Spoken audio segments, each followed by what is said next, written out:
Imagine a 40.000 soldados armados recibiendo una orden de batalla que parecía una locura. Caminar en círculos, sin gritar, sin atacar, sin escalar. Solo caminar alrededor de una ciudad fortificada mientras 7 sacerdotes tocaban cuernos de carnero. Durante 6 días consecutivos. Los habitantes de Jericó observaban desde lo alto de las murallas aquel espectáculo bizarro, sin entender que estaban presenciando los últimos días de la fortaleza más antigua del mundo. En el 7º día, todo cambiaría. Pero para entender el peso de lo que sucedió en aquel valle, es necesario retroceder 40 años en el tiempo. Una generación entera de israelitas había muerto en el desierto. 600.000 personas que salieron de Egipto nunca pisaron la tierra que les fue prometida. El motivo era simple y trágico: el miedo. Cuando los 12 espías regresaron de Canaán décadas antes, 10 de ellos trajeron un informe aterrorizado. Dijeron que la tierra devoraba a sus habitantes, que los pueblos de allí eran gigantes, que los israelitas parecían saltamontes ante ellos. El pueblo creyó en el miedo. Y Dios determinó que aquella generación incrédula vagaría por el desierto hasta que el último de ellos fuera sepultado en la arena. Antes de comenzar, escriba en los comentarios desde dónde nos está viendo. Deje su like, suscríbase al canal y active la campana. Continuamos. 40 años después, los hijos de aquella generación estaban acampados en las llanuras de Moab, al otro lado del río Jordán. Moisés, el líder que los había traído hasta allí, había muerto en el monte Nebo después de contemplar de lejos la tierra que jamás alcanzaría.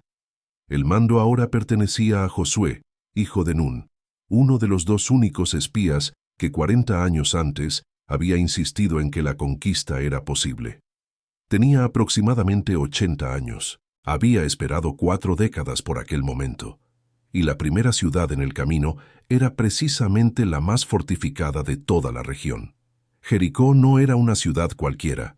Los arqueólogos modernos confirman que es considerada uno de los asentamientos continuamente habitados más antiguos del planeta, con evidencias de ocupación que datan de hace más de 10.000 años. En la época de Josué, la ciudad ocupaba un área de aproximadamente 4 hectáreas, el equivalente a unos 4 campos de fútbol, y albergaba una población estimada entre 1.000 y 2.000 personas.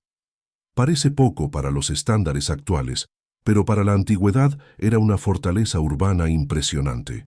Su ubicación estratégica controlaba el acceso a las rutas comerciales que conectaban el este con el oeste, y sus murallas eran legendarias en toda Canaán. El sistema defensivo de Jericó era doble. La muralla externa, construida con ladrillos de barro, tenía aproximadamente 2 metros de espesor y 6 metros de altura. Justo detrás de ella, separada por un espacio de 4 a 5 metros, se erguía la muralla interna, aún más robusta, con casi 4 metros de espesor. Ambas estaban asentadas sobre un terraplén de piedra inclinado que elevaba toda la estructura a unos 15 metros por encima del nivel del suelo circundante. Para un ejército sin máquinas de asedio, sin torres de asalto, sin arietes, aquello era simplemente infranqueable. Los cananeos lo sabían. Los israelitas también. Antes de cualquier movimiento militar, Josué envió a 2 espías en secreto para evaluar la ciudad. El libro de Josué, capítulo 2, registra que entraron en Jericó y se hospedaron en la casa de una mujer llamada Rahab. El texto bíblico la identifica claramente como prostituta, y su casa estaba literalmente encajada en la propia muralla de la ciudad, una ubicación que sería crucial más tarde. Cuando el rey de Jericó descubrió que espías israelitas habían entrado, envió soldados a la casa de Rahab exigiendo que los entregara. Rahab mintió. Dijo que los hombres habían estado allí, pero que ya se habían marchado antes del cierre de las puertas. En realidad, los había escondido bajo manojos de lino que se secaban en la terraza de su casa. Cuando los soldados salieron en persecución en la dirección equivocada, Rahab subió a la terraza e hizo un trato con los espías. Ella había oído lo que Dios había hecho en el Mar Rojo 40 años antes. Sabía lo que les había sucedido a los reyes amorreos Sejón y Og al otro lado del Jordán, y llegó a una conclusión que cambiaría su vida para siempre. El Dios de Israel era el Dios verdadero. Las palabras de Rahab registradas en el segundo capítulo de Josué revelan algo extraordinario. Dijo a los espías que el terror se había apoderado de todos los habitantes de Jericó, que los corazones del pueblo estaban derretidos, que no quedaba ánimo en nadie a causa de los israelitas. La ciudad más fortificada de Canaán estaba aterrorizada. Las murallas de piedra escondían corazones de paja. Y aquella prostituta cananea, de alguna forma, tuvo más fe que toda la generación israelita que murió en el desierto. Mientras el pueblo de Dios había temblado ante los gigantes, aquella extranjera eligió temblar ante el Dios de Israel. El acuerdo fue sellado.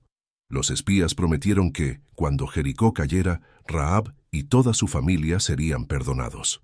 La condición era una sola. Ella debía atar un cordón de hilo escarlata en la ventana de su casa y reunir a todos sus parientes dentro de aquellas paredes.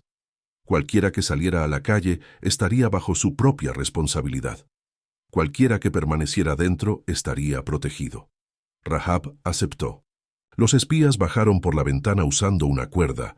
Su casa estaba en el muro externo, facilitando la huida, y regresaron al campamento israelita con un informe completamente diferente al que había condenado a la generación anterior.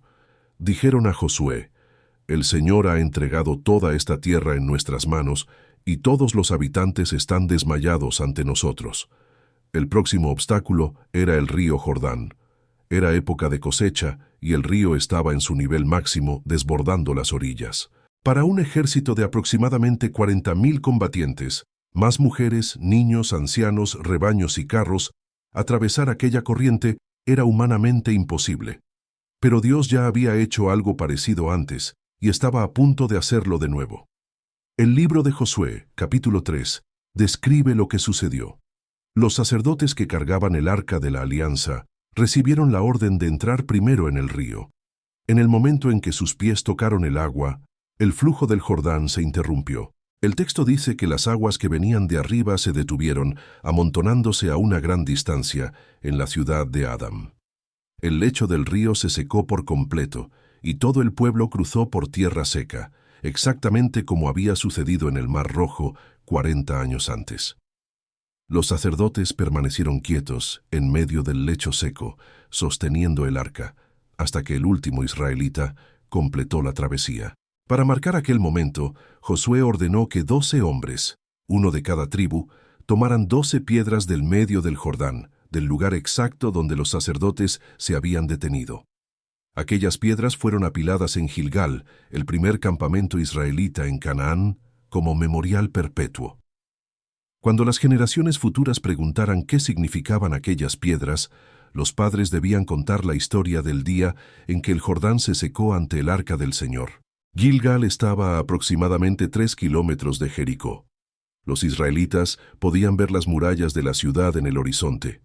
Los habitantes de Jericó también podían ver el campamento israelita estableciéndose en sus tierras.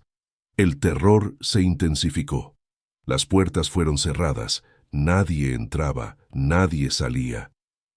Jericó se preparó para un asedio, pero antes del ataque sucedió algo inesperado.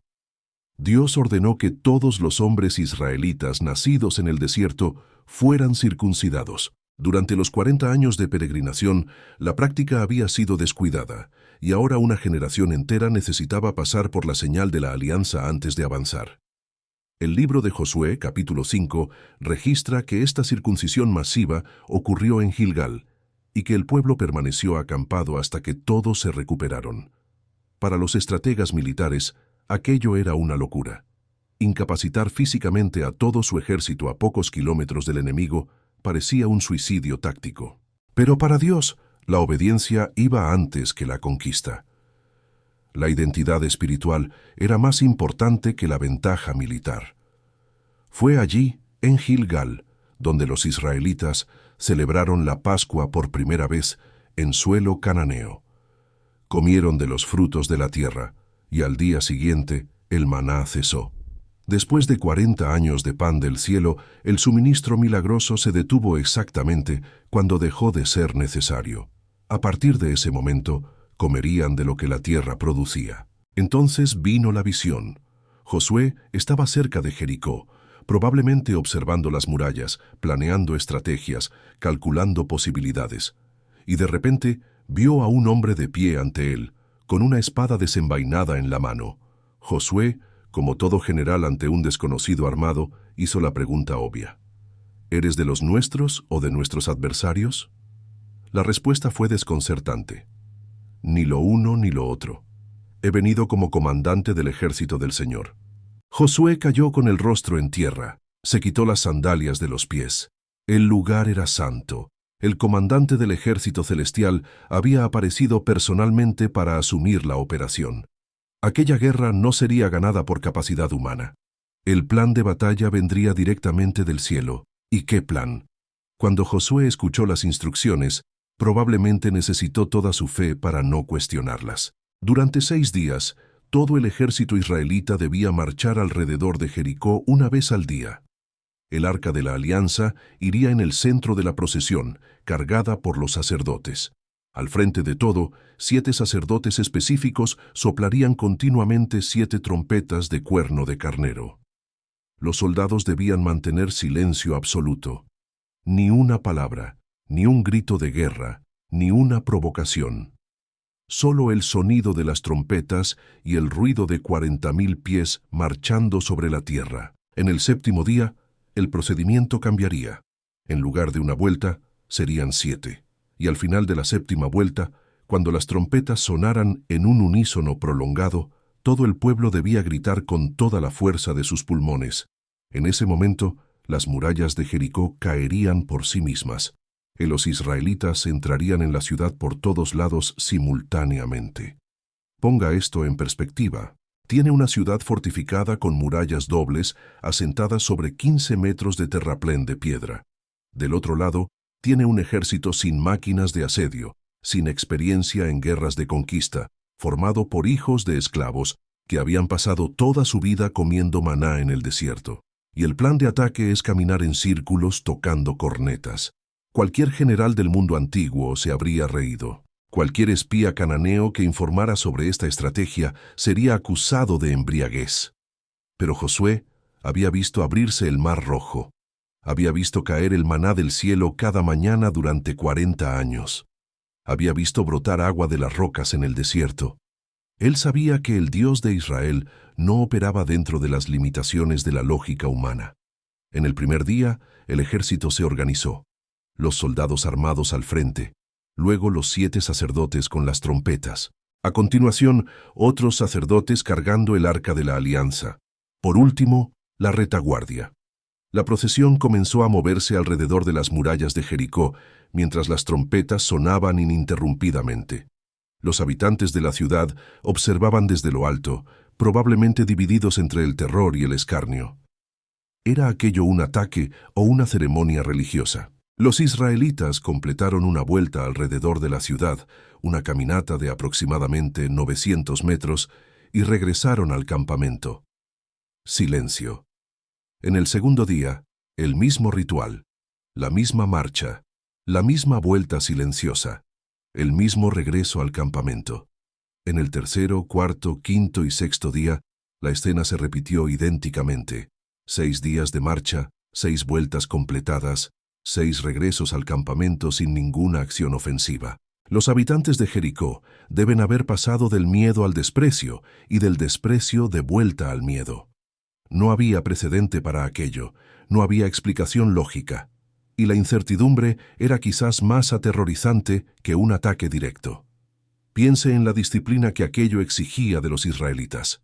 40.000 hombres armados, con la adrenalina corriendo por sus venas, listos para la batalla, y la orden era callar y caminar. Ninguna provocación, ninguna respuesta a los insultos que ciertamente venían de lo alto de las murallas, ninguna demostración de fuerza individual, solo obediencia colectiva y silenciosa, durante 6 días enteros. El 7º día comenzó diferente. Los israelitas se levantaron al rayar el sol, mucho más temprano que en los días anteriores, e iniciaron la marcha. Primera vuelta alrededor de Jericó. Segunda vuelta. Tercera. Los habitantes de la ciudad notaron que algo había cambiado. Cuarta vuelta. Quinta. El sol subía en el cielo mientras la procesión continuaba. Sexta vuelta. Séptima vuelta. Las trompetas sonaron en un único toque prolongado que resonó por el valle. Y entonces, Josué rompió el silencio de 6 días con un grito que debió erizar la piel de cada soldado presente.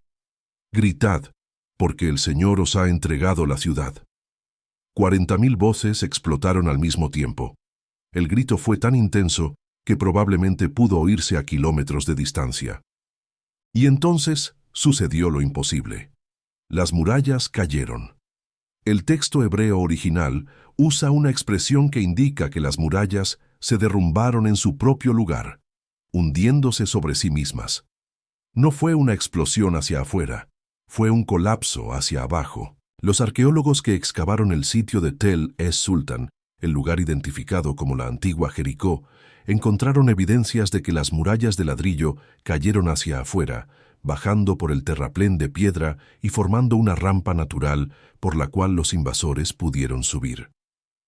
Algunos estudios sugieren signos de actividad sísmica, otros señalan fallas estructurales. Lo que la Biblia registra es simple. En el momento del grito, las murallas se vinieron abajo. Los israelitas entraron en la ciudad por todos lados simultáneamente. La instrucción de Josué fue clara y brutal. Todo lo que había en Jericó debía ser completamente destruido como ofrenda al Señor. Hombres, mujeres, niños, bueyes, ovejas, asnos. Nada debía ser perdonado. La plata, el oro, los objetos de bronce y hierro serían consagrados al tesoro del Señor. Pero ningún israelita podía tomar nada para sí. Esta orden suena chocante para los oídos modernos y es importante entender el contexto. En la teología bíblica, Jericó representaba las primicias de la conquista. La primera ciudad tomada pertenecía enteramente a Dios, así como los primeros frutos de una cosecha. Era una ofrenda de consagración. Además, los pueblos cananeos habían llegado a un nivel de depravación moral que incluía el sacrificio de niños, prostitución ritual y prácticas abominables que Dios había decidido juzgar. La destrucción de Jericó no fue un genocidio arbitrario, fue la ejecución de un juicio divino usando a Israel como instrumento. Pero en medio de la destrucción total, hubo una excepción. Josué llamó a los 2 espías que habían visitado la ciudad semanas antes y dio una orden específica: entrad en la casa de la prostituta y sacadla con todos sus parientes, conforme al juramento que hicisteis. El cordón de hilo escarlata todavía estaba colgado de la ventana. La casa de Rahab, milagrosamente, permaneció intacta, mientras toda la muralla a su alrededor se derrumbaba. Los espías entraron, encontraron a Rahab, a su padre, a su madre, a sus hermanos y a todos los que pertenecían a su familia. Los sacaron y los pusieron a salvo fuera del campamento israelita. La prostituta cananea que eligió al Dios de Israel fue salvada junto con todos los suyos. Ella no solo sobrevivió. El texto bíblico dice que habitó en medio de Israel hasta el día en que el libro de Josué fue escrito. La destrucción de Jericó fue completa. La ciudad fue quemada. Las murallas, los edificios, los templos paganos, todo se convirtió en cenizas. Y Josué pronunció una maldición solemne sobre cualquier persona que intentara reconstruir la ciudad. Maldito sea ante el Señor el hombre que se levante y reedifique esta ciudad de Jericó. Sobre su primogénito la fundará y sobre su hijo menor pondrá sus puertas. 500 años después, durante el reinado de Acab, un hombre llamado Giel de Betel intentó reconstruir Jericó. El primer libro de Reyes, capítulo 16, registra que perdió a su primogénito Abiram cuando echó los cimientos y perdió a su hijo menor Segub cuando puso las puertas. La maldición de Josué se cumplió al pie de la letra. La victoria en Jericó resonó por toda Canaán. Las noticias se extendieron por los reinos vecinos. Los israelitas habían cruzado el Jordán por tierra seca, y la ciudad más fortificada de la región había caído sin que se disparara una sola flecha. El terror se multiplicó. La fe de Israel creció. Y la conquista de la tierra prometida apenas comenzaba. Pero no todo salió perfectamente. El capítulo 7 de Josué revela que un israelita llamado Acán desobedeció la orden de destrucción total. Vio entre los despojos un manto babilónico, 200 siclos de plata y una barra de oro de 50 siclos. La codicia habló más fuerte. Tomó los objetos y los escondió enterrados debajo de su tienda. Nadie lo vio, nadie lo supo, hasta que Israel atacó la siguiente ciudad, Jai, una ciudad mucho más pequeña y aparentemente vulnerable. El resultado fue humillante. Los israelitas fueron derrotados y huyeron. 36 hombres murieron. El pueblo se aterrorizó. Josué rasgó sus vestidos y cayó de rostro en tierra ante el arca, clamando a Dios. La respuesta divina fue directa. Israel ha pecado. Han tomado de lo consagrado, han robado, han mentido, han escondido entre sus propias pertenencias. Por eso no pueden subsistir ante sus enemigos. La orden fue clara. El pecado debía ser removido o Israel continuaría siendo derrotado. Al día siguiente, a través de un proceso de eliminación por sorteo, primero por tribus, luego por clanes, luego por familias, luego por individuos, Acán fue identificado, confesó. Los objetos fueron encontrados exactamente donde él dijo, y el juicio fue ejecutado. Acán, su familia y todas sus pertenencias fueron apedreados y quemados en el valle de Acor, que significa perturbación. La lección era brutal, pero necesaria. La victoria en Jericó no pertenecía a Israel, pertenecía a Dios. Los despojos no eran el pago por el servicio, eran propiedad exclusiva del Señor. La obediencia que derribó las murallas era la misma obediencia exigida después de que el polvo se asentó. No se podía aceptar el milagro y rechazar las condiciones del milagro. Después de que se trató el pecado de Acán, Israel regresó a Jai, y esta vez conquistó la ciudad con facilidad. La campaña de Canaán continuó durante años, con victorias y desafíos, alianzas inesperadas y batallas memorables. Pero Jericó permaneció como el hito inaugural, la demostración definitiva de que aquella guerra no se ganaría por la fuerza ni por la violencia, sino por el Espíritu del Señor. La historia de Jericó nos confronta con una inversión completa de valores. El mundo enseña que los problemas grandes requieren soluciones proporcionales. Más recursos, más tecnología, más fuerza. El reino de Dios opera de manera diferente. Murallas de 2 metros de espesor caen ante trompetas de cuerno de carnero. Ejércitos entrenados son derrotados por gente que camina en círculos. La prostituta de la ciudad condenada entra en el linaje del Mesías mientras los poderosos se vuelven polvo. Hoy, si usted visita Tel es Sultán, en Cisjordania, encontrará solo capas de ruinas superpuestas por milenios de ocupación. Los arqueólogos ya han excavado más de 20 estratos diferentes en ese monte. Las murallas que desafiaban ejércitos se convirtieron en polvo hace mucho tiempo. Del orgullo de Jericó no quedó piedra sobre piedra. Pero algo permaneció intacto a través de los siglos, la lección. Josué no conquistó Jericó con fuerza militar, ingeniería de asedio o superioridad numérica. Conquistó con obediencia.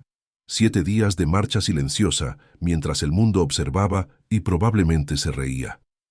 7 días de parecer tonto ante una estrategia que no tenía sentido humano alguno. Tal vez sea ese el secreto que las murallas esconden hasta hoy. Los mayores obstáculos de su vida no van a caer porque usted haya encontrado la técnica adecuada o haya acumulado suficientes recursos. Caerán cuando usted decida que la voz de Dios vale más que la lógica del mundo, aunque eso signifique marchar en círculos mientras todos observan.